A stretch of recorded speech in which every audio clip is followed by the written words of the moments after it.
I'm Janice Gaine. I'm Michael Gaine's wife. I'd just like to say something about Michael, that he was my best friend, my husband. This whole thing has been devastating.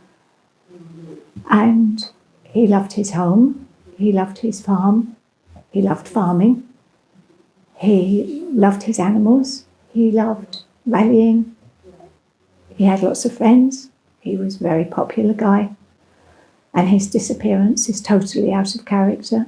Well, we knew that from day one.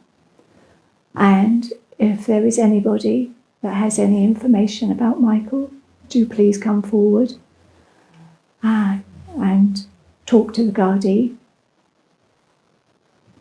We just want Michael to come home. We want to know what happened to him. Because if we can't find Michael, I just don't know what I'm going to do, and what his family, his sister, Noreen.